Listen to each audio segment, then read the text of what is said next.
Welcome back to my film and TV channel. We're going over to Channel 5 today. Yeah, it's a British-Australian conglomerate production, both together. They've done one or two, so okay results, but not fantastic. They usually sort of throwaway stuff, and I think this is sort of throwaway stuff as well, but it has its moments. Let's talk about something called Heat. Please, if you're new to the channel, push that subscribe button, push the bell notifications. Great to have you on board. Everything film and TV, of course. Leave us your comments on this or anything to do with film and TV. It'd be great to hear from you. You can press that subscribe button.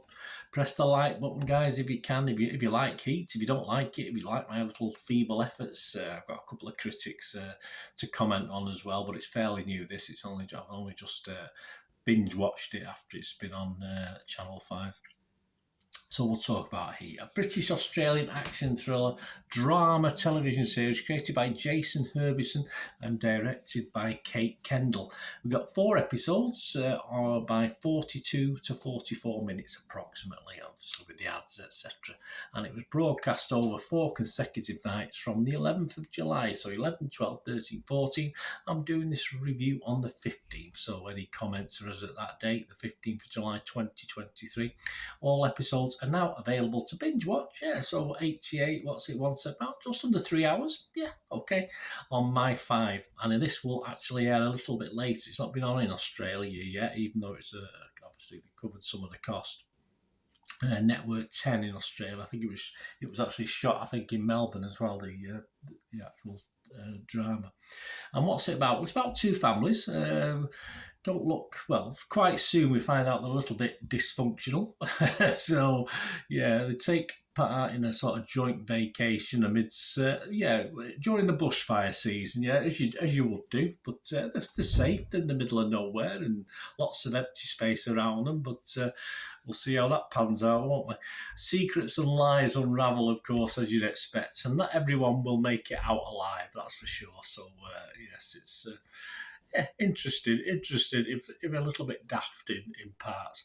This stars Danny Dyer, yes, as Steve Cameron, Darren McMullen as Brad Fisher, Pia Miranda as Sarah Cameron, Jane Alsop as Louise Fisher, Mattia Marks as Mia Cameron, Richie Morris as Jet Calloway, that's a great name, Jet, isn't it?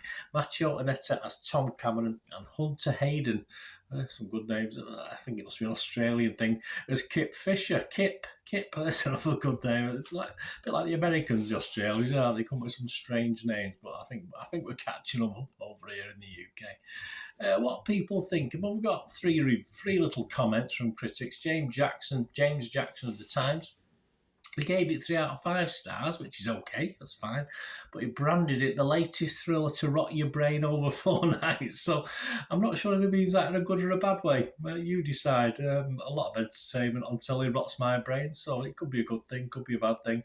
The Guardian's Holly Richardson observed that there is something about Danny Dyer's Cockney salty out, mate. Cockney geezer charisma that makes this otherwise mediocre 4-part thriller worth a try, yeah. Or the non-stop silliness, perhaps more than Mr. Danny Dyer's Cockney geezer accent, etc. But I can see where Holly's coming from. It's perhaps it's one of those things you don't like to admit that you sort of watched all the way through and thought it was okay.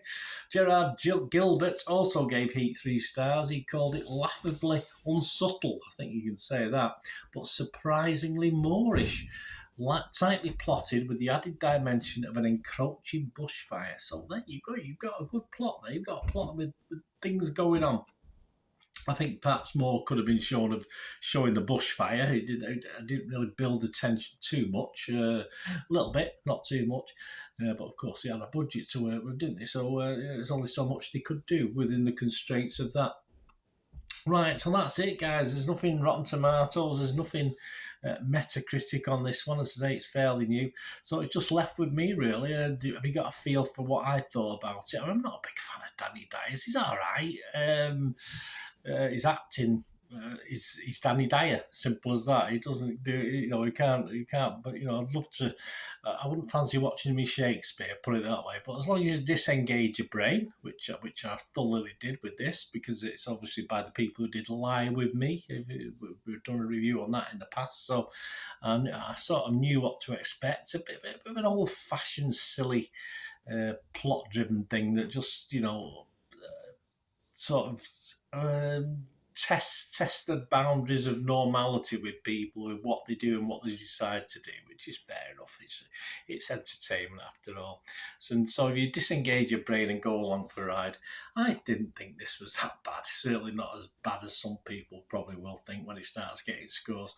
Generally dire included. The acting I thought was okay, actually. At just 4 episodes, it does throw a lot of silly entertainment at you. He's never really boring. I never got bored with it. I quite enjoyed it. Look forward to each episode as and when it came out. As I said, I did binge watch it, but when I watched episode 1, I thought, oh yeah, I'm keen to watch episode 2, keen to watch episode 3, etc., etc. So there you go. Daft, stupid, as subtle as a smash around the head with a burning piece of 4x2. But sometimes stories are almost that bad and so obvious that they're almost good. Almost good.